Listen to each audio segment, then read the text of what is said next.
Okay, this is a 4v4 31k rules Rome to War multiplayer battle.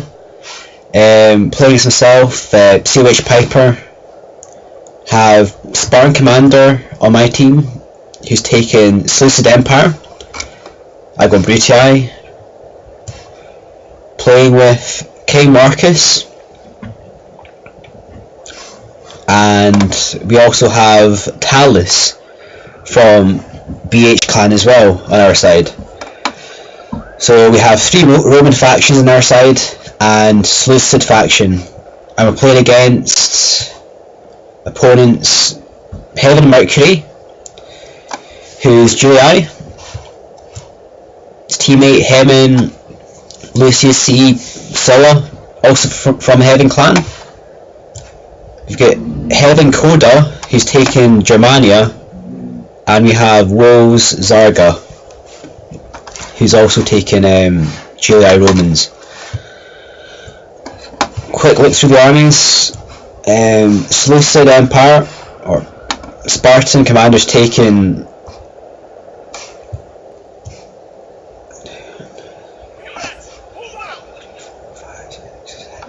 looks like 10 pikes, 4 archers, probably 6 cavalry. Gold, obviously. I have 12 urbans, 2 archers, and 6 cavalry. Marcus has 3 archers,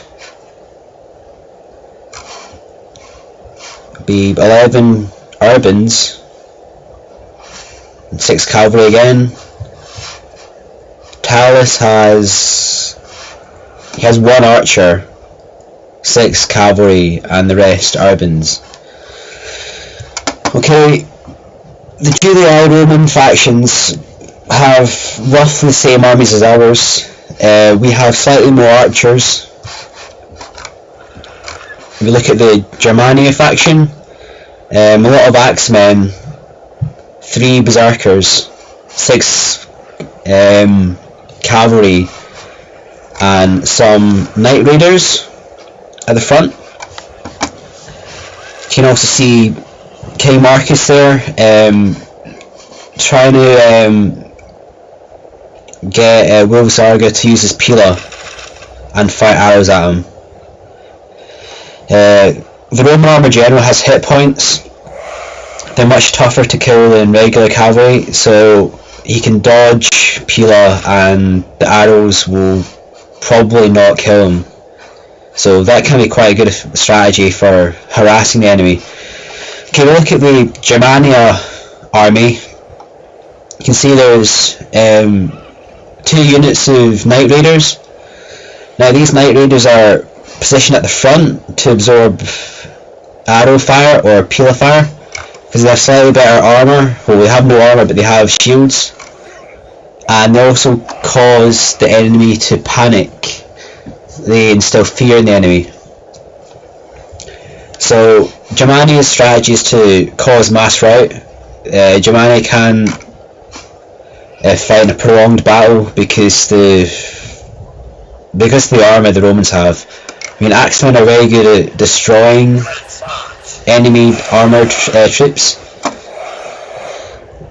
I think the stats, they decrease armour by half, so they have a good advantage against urbans, but a prolonged battle, they'll die quite fast, so they want to go for the mass rout.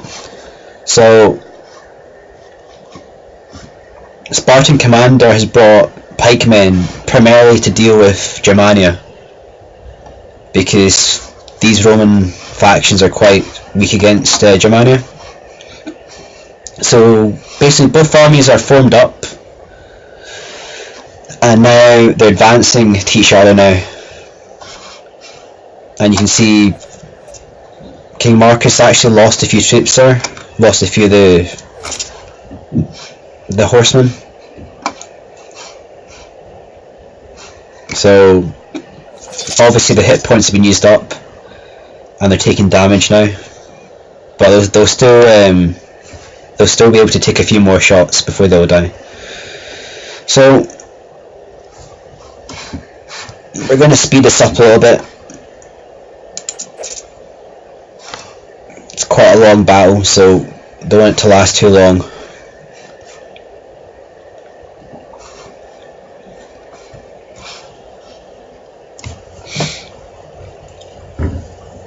In 31k, it's a good idea to put your cavalry into wedge formation. CWB differs from 31k in the sense that, well, I tend to use my cavalry as more of a battering ram against urbans, as opposed to trying to use them to kill urbans. So you use your cavalry to rout troops, and you use your cavalry to kill enemy cavalry. So you can have an advantage by using your cavalry in wedge formation, but if you're fighting cavalry one-on-one, it's probably better to take them out of wedge formation. But in 31k, you're using cavalry as a battering ram to rout enemy troops. So both armies are getting closer together. We've got an archer war happening between my archers, Talos' archers, and Lucius and Mercury's archers. So we should win that battle because we have a lot more archers than the enemy.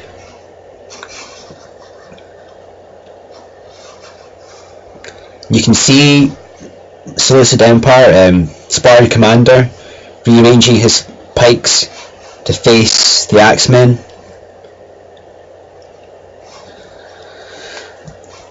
It's all 4 players in this battle, they're all veteran players, so it's unlikely Koda will charge his Axemen straight into the pikemen.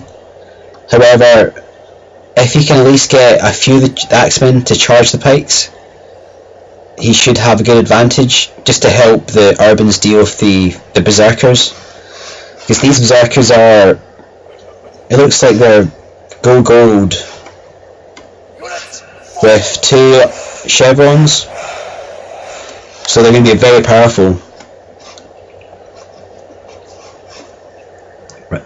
So we're getting closer now to the engagement. See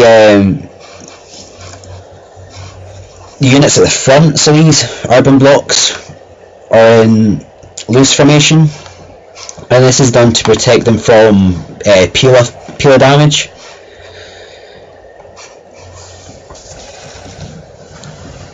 So it's a good idea to sort of defend your troops, because units in tight formation, don't know the exact stats, but it's something like, if you had your troops in tight formation, you'd lose maybe like 15 to 18 soldiers. If you have them in loose, you possibly lose about 10. So, varying on how far the peel is thrown from. So it's quite a good advantage to having your troops in loose to defend against peeler. And we can see a lot of archers being killed there.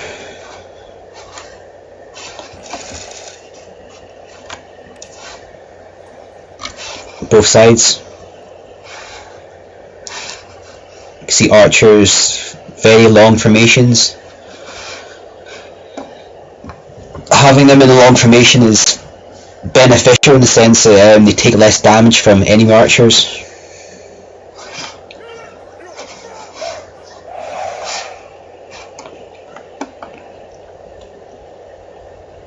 So it looks like the plan is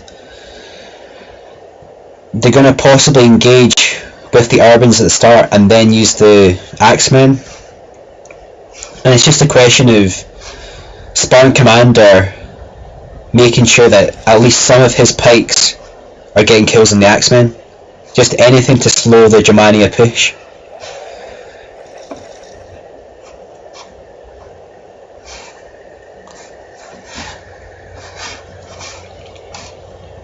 We're going to fast forward a little bit more.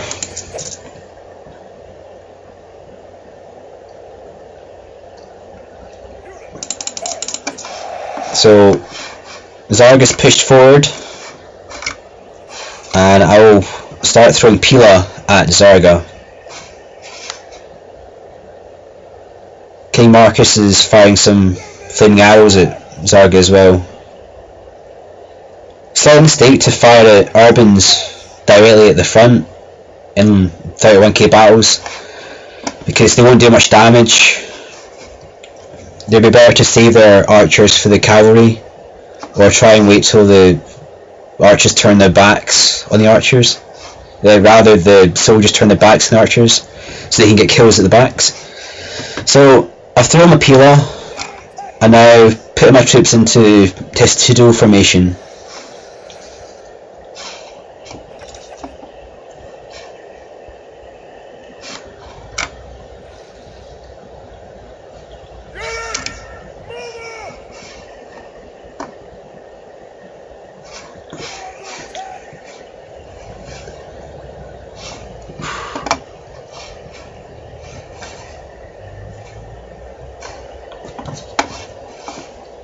So you can't see it, but Lucid Spartan Commander has 6 kata hidden in the marsh area over there.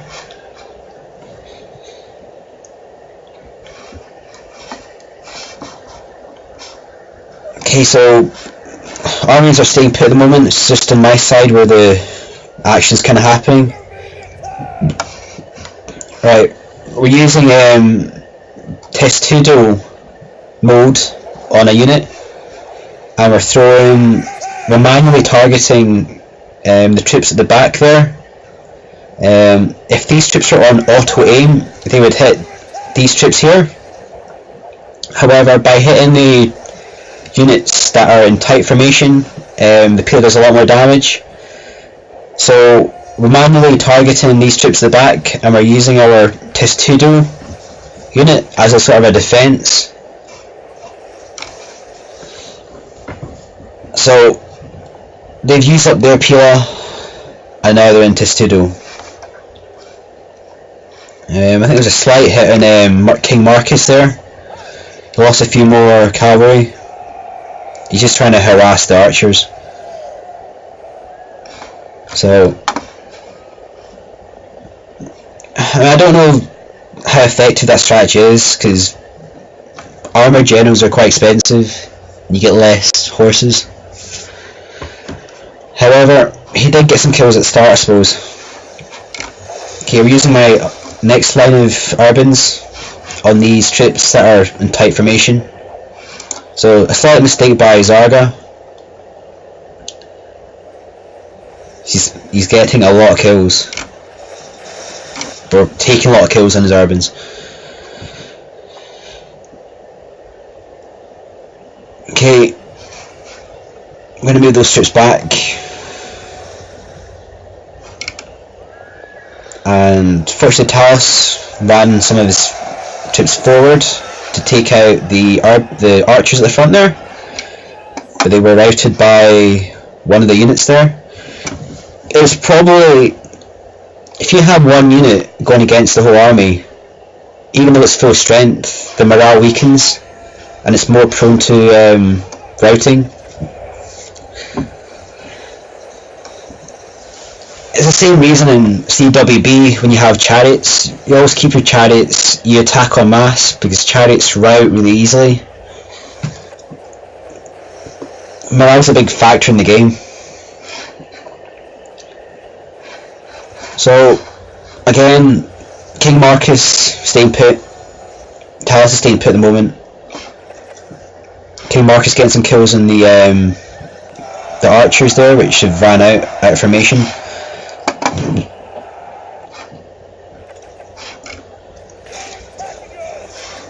Again, put my next line of Urbans into testudo formation. At this point, you can see there's some sort of strike going to be planned here. Germania is repositioning his Gothic cavalry, or Barbarian noble cavalry, whatever you want to call it. And his axemen, and we see a charge coming from Xarga.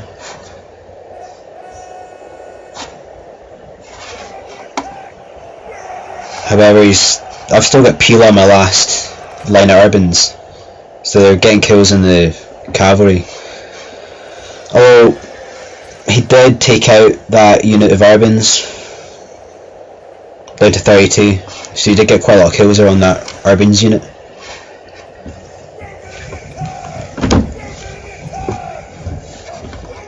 So that charge was semi-effective.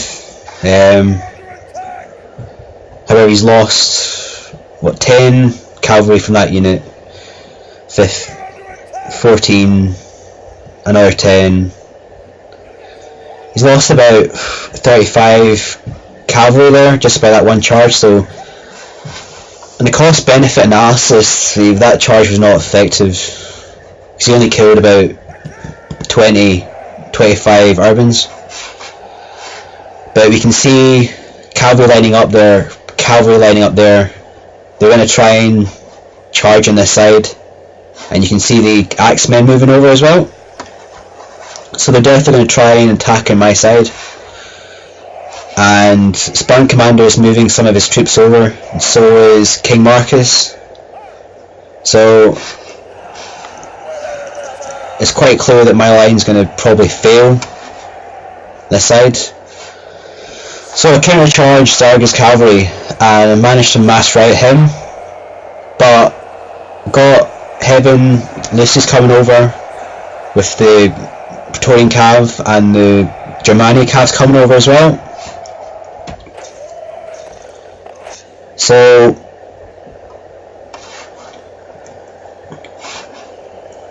we seem to get the upper hand in that battle. Still got my Cav intact, although I lost quite a lot of urbans there.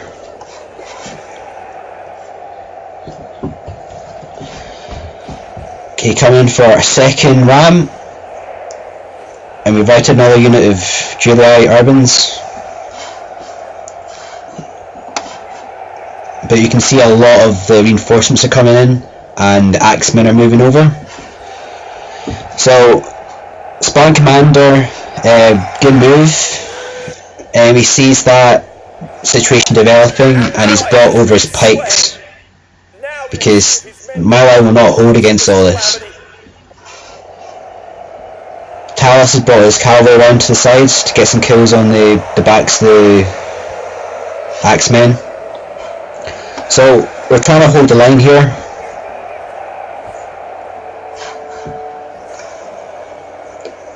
King-Markus moving his urbans in the front, central area. Talos is remaining static with his urbans. The battle's on my side now. So we're trying to hold on, push back the Julii, and the Berserkers have started as well. So from this point, we should really pull back and let the pikes do the work.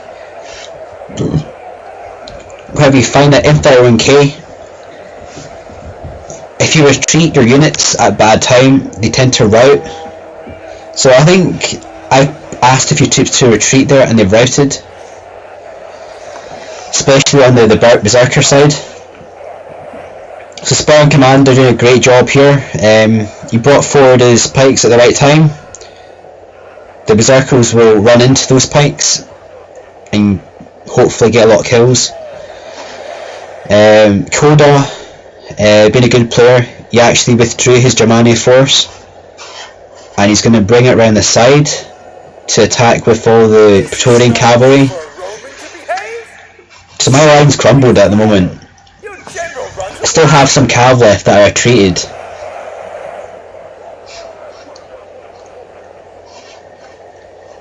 And you can see the pikes there getting a lot of kills in the Berserkers.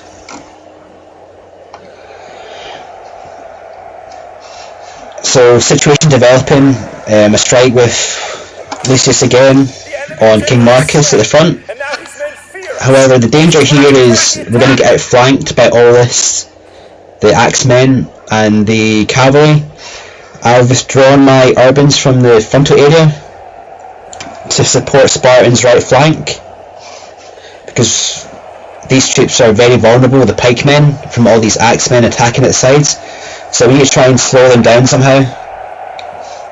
Spark Commander's bringing over a pike unit to help out as well.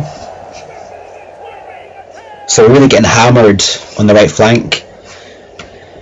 Spartan Commander's also hitting the Praetorian Cavalry with his cataphracts. So the battle's pretty tight at the moment. My line's just broken with the Urbans. The Axemen are just so powerful against Roman Urbans en masse. But we're winning the cavalry battle at the back here. The Catas will beat the Praetorian Cavalry, and Talos has also got extra Praetorian Cavalry to support the cataphracts. So again, Spartan Commander's done a good job. He's got at least some kills on the Axemen, and he killed the Berserkers, which helped us out a lot. Side's kind of weak, this side, so Talos is bringing over more troops. So there's a threat that the side that Talos weakened to support our right flank, it's got all these troops there. Still got enemy troops, and Spartan Commander using the...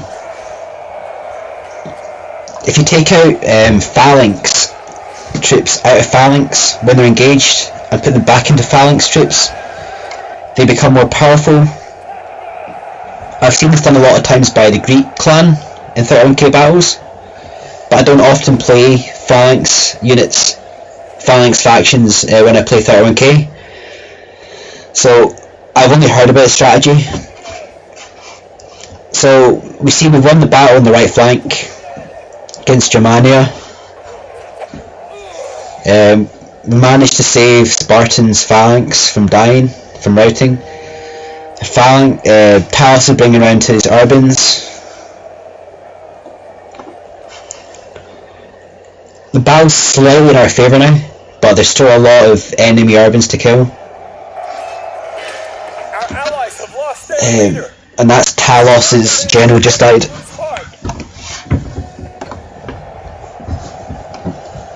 So we're still holding the line. We've got a lot of archers, we've got cavalry. Hopefully we can do some hammer and anvil attacks and rout some troops. So Spartan's broken those two Roman units there, and King-Markus is coming in for an attack on the flanks of the Urbans, and 3 units have just mass routed. So we gain a big advantage on the right flank now. But we can see Talos struggling in the centre. He's going to use flames. With Spartan Commander is going to use flames to weaken the enemy morale. So we've won the battle on the right hand side. We're just going to encircle these troops. Once they rout, we'll bring the rest of the troops over, support the left flank. We've still got archers left as well.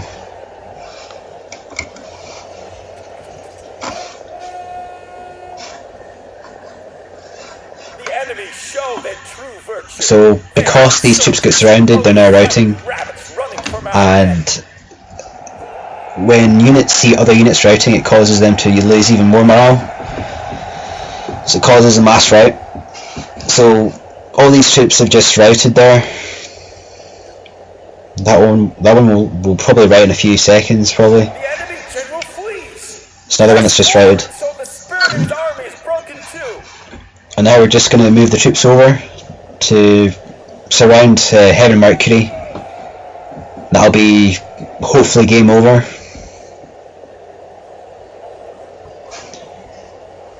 Still troops there.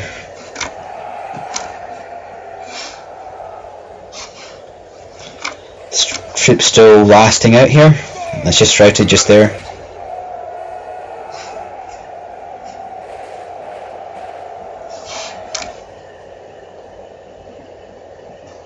spawn commanders flaming the sides of these urban cohorts. In Thor and K, arrows are a lot less effective than CWB, but they still have a good purpose. They can give a deciding advantage in cavalry battles. They can weaken enemy morale, and they can attack the backs of the enemy troops. So they're not as effective, but they still have a good purpose, they still have a good use. So now we'll just bring the rest of the troops over to surround the remainder of the enemy troops. So we're bringing these troops over, but they're getting flamed in the back by all these archers.